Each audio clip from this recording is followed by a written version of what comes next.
European Union leaders are planning a massive increase in defense spending worth hundreds of billions of euros. The aim is to dramatically boost defense capabilities by the year 2030 in the face of a growing threat posed by Russia. In a paper presented ahead of the summit, the European Commission warned that history would not forgive leaders for failing to act. Plans include 150 billion euros in European Union loans for defense investments and an exemption from EU debt rules for defense spending. As well as fears that Moscow may attack an EU nation in the coming years, there are also doubts about the future of U.S. protection for Europe via NATO. Here's the EU foreign policy chief, Kaja Kallas. The problem with defense is that if we invest enough in defense, if we build our capabilities, then it will also deter aggressors to attack us. If we don't do that, weakness invites aggressor to attack. So that's why we need to do more in order for this not to happen. Joining me now is Natalie Tocci. She's director of the Institute of International Affairs in Rome. She is also one of the authors of an article which appeared earlier this year in Foreign Affairs entitled, "Can American Abandonment Help Europe?" Natalie, it's good to have you on the program. I want to ask you, with EU leaders meeting right now in Brussels, will they be able to say with one voice, yes, we are being abandoned by the United States as a guarantor of our security? Well, I'm not sure that all EU leaders will be able to say it, and I'm not sure that the Europe that will be born out of this double threat, on the one hand, obviously, and first and foremost, Russia's threat, starting with Ukraine but not ending with Ukraine, and on the other hand, not just the threat of being abandoned by the US, but the threat of the United States in cahoots with Russia.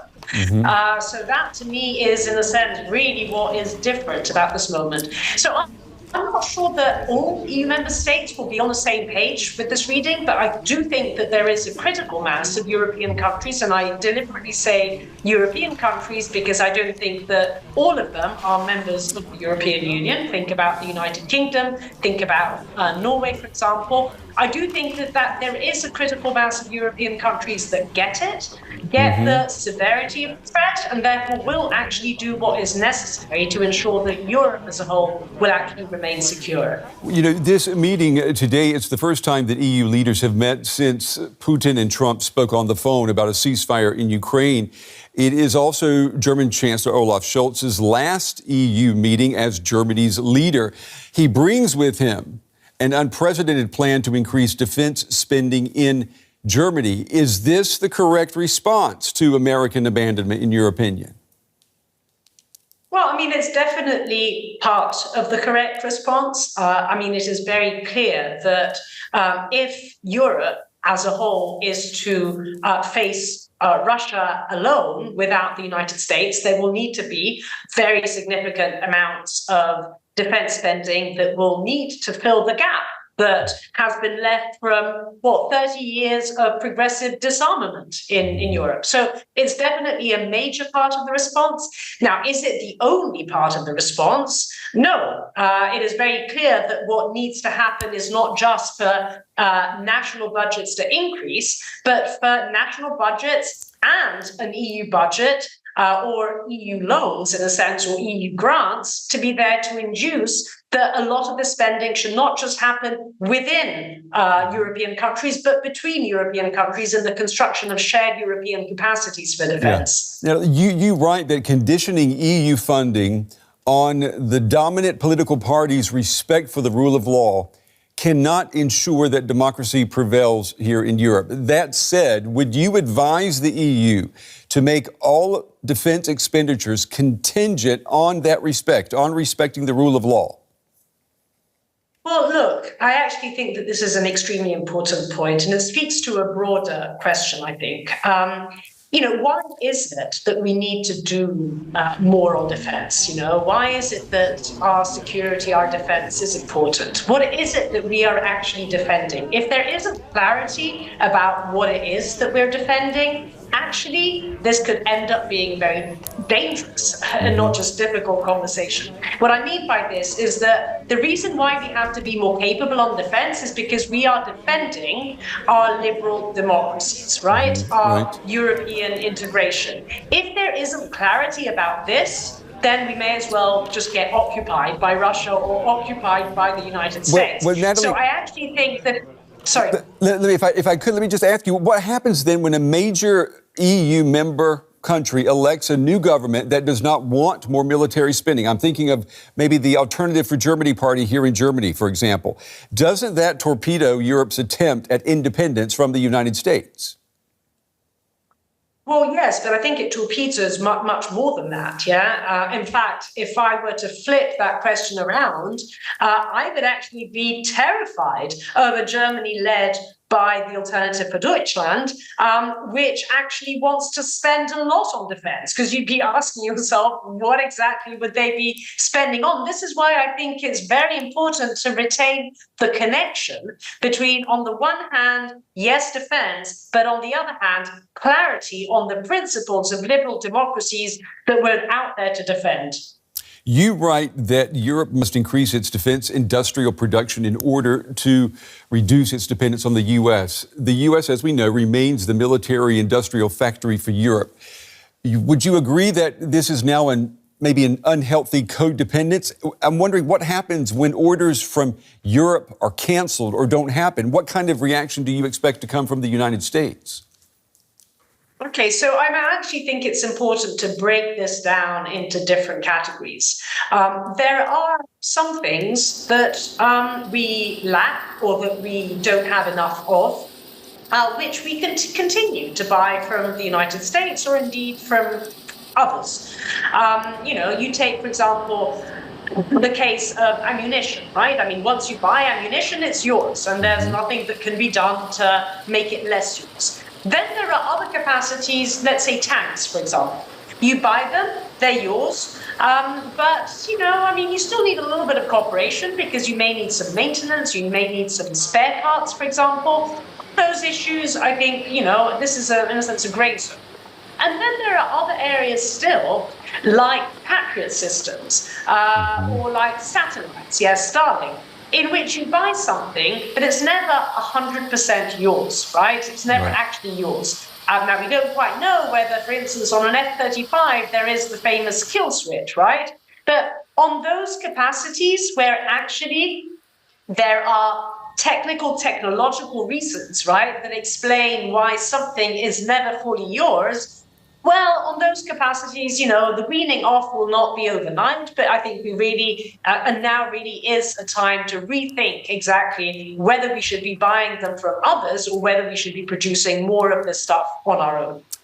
Natalie Tocha, we appreciate your time and your valuable insights tonight. Fascinating discussion. Please come back again. Thank you.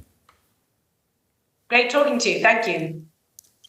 DW's Brussels correspondent Rosie Burchard is covering the EU leaders' meeting, and she joins us now. Rosie, the EU leaders have committed to significantly increase defense spending. Can you bring us up to speed about on what's been going on there?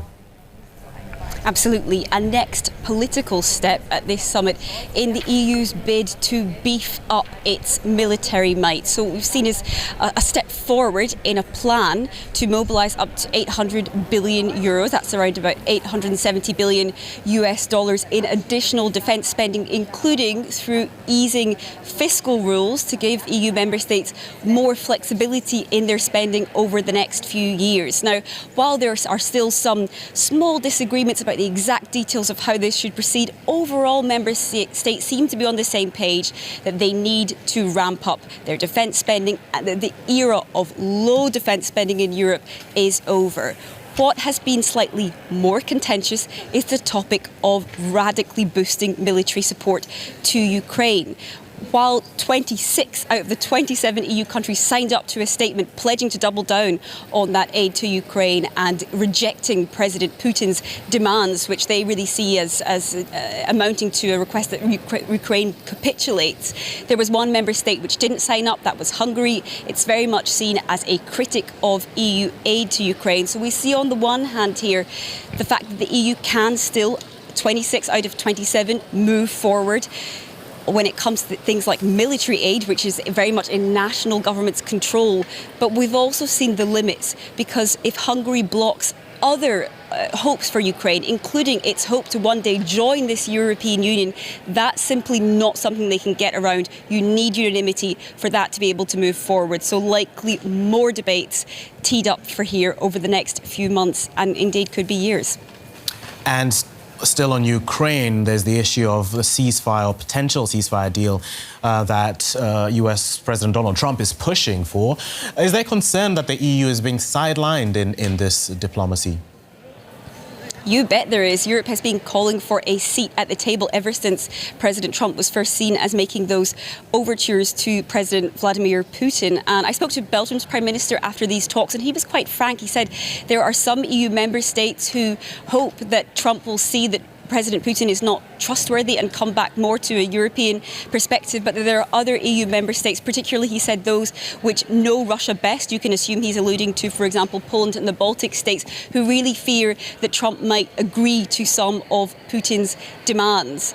And with that, Europe is really racing to try and make sure that it has a say, as the future of the security of this continent could be being decided over its head. We've heard from some EU leaders here saying essentially they feel that peace negotiations are not really yet underway, that these are more talks about talks. However, the fact is, whatever is going on, they do not have a seat at that table. The drive to get there continues. We've just heard that French President Emmanuel Macron 1 week from now will host leaders of a so-called coalition of the willing, countries which may be willing to back up an eventual peace deal in Ukraine at some point down the line with potentially military boots on the ground. He will host that meeting in 1 week, so save the date.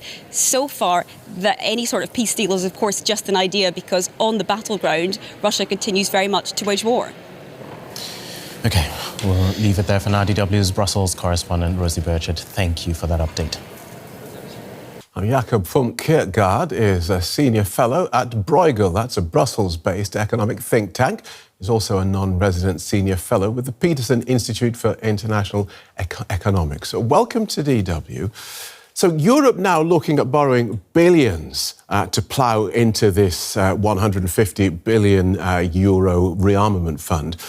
What do you see as being the most urgent priorities?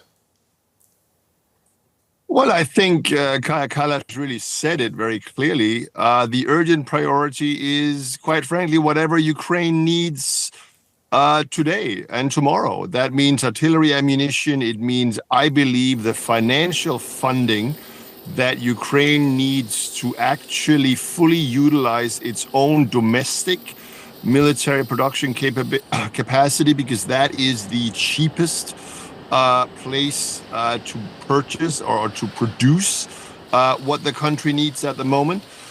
So this is really an issue on which we need to listen to the people doing the fighting, namely the Ukrainians, and that will set our priorities. OK, so short term, Ukraine, but presumably Europe has to look to the medium and long term as it looks at a future with Russia potentially looking to gain more territory and the United States apparently prepared to look the other way.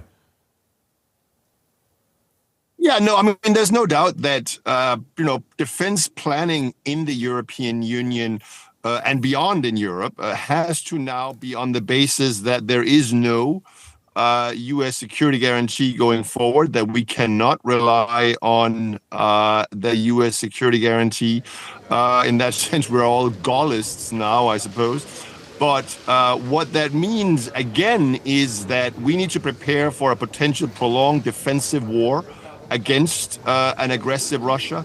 That in turn means we need to look at, and this is, I guess it's fair to say, still being written on the battlefield, we need to see what actually works on the battlefield in Ukraine, and then we got to buy a lot of it. That certainly means an awful lot of drones. It certainly means, well, we already talked about, a lot of artillery ammunition. It means probably also more medium-range missiles. European independent intelligence gathering capabilities. It is a very long list potentially. But again, as I said, the key for what's actually on it is what works on the battlefield. Okay. And so how does Europe, it's one thing to sort of say, now we have a lot of money, but rearmament, army procurement is notoriously slow. So how does Europe, how do these 27 individual countries accelerate the rearmament process? Well, I mean, the unfortunate fact is that we would like common procurement at the European level. That is not going to happen because defense spending remains with member states. And there, the big problem is that as big a threat as Russia is, it is a threat that is obviously more urgently felt in the Baltic countries, in Poland and other neighboring countries to Russia. It is, at the end of the day, less felt on the Iberian Peninsula, for instance. There, they also have other security concerns. And therefore, the biggest challenge when it comes to spending the money is to find the common projects that all can agree on. This might be air defense. It might be things like sea drones for the to use to survey and protect undersea cables and pipelines and those types of things. But fundamentally, we need to find a way to come to an agreement about what our true common strategic defense needs are. That's something we have failed to do to date, but hopefully soon. Thanks for guiding us through that so clearly. Economist Jacob Funk-Kiergaard from Bruegel and the Peterson Institute for International Economics. Thank you so much. My pleasure. Well, with growing uneasiness over changes in U.S. foreign policy, some countries are reviewing their dependence on the U.S. military sector. That includes Canada, which is reconsidering an order of F-35 fighter jets. But getting out of these deals, it doesn't happen easily or quickly. The F-35 Lightning II, here as part of the Norwegian Armed Forces. Of all military equipment, fighter jets are among the most sophisticated and the most expensive. An F-35's price tag starts at $80 million. That's because they're not just used to drop bombs and missiles. Modern fighter jets carry surveillance and intelligence software and can even interfere with enemy communications. Procuring them takes years, with ramifications for decades to come. Today, the Finnish government decided to procure 64 Lockheed Martin F-35A multi-role fighters. F-35 will replace the Finnish Air Force current Hornet fleet by the end of the decade. It will define the Finnish Air Force's combat capability into the 2060s. Across Europe, 13 countries have placed orders for the F-35, and the planes are already being operated in several of them. When current orders have been delivered, more than 570 F-35s will be stationed in Europe, making them a key component of the continent's air defenses.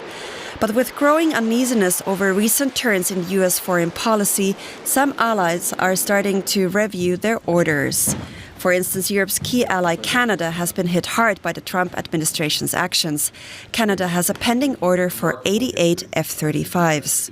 With me, we had a discussion about Canada's options, and the fact is that under the contract, as you may know, after a certain number of purchases, then we have options on subsequent aircrafts.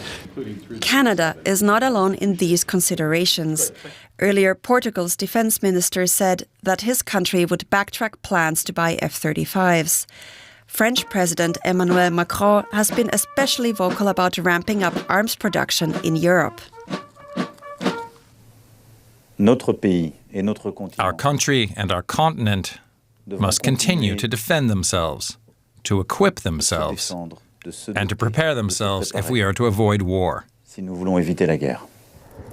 French Rafale fighters, as seen here, as well as the Eurofighter, are European alternatives for American-made F-35s.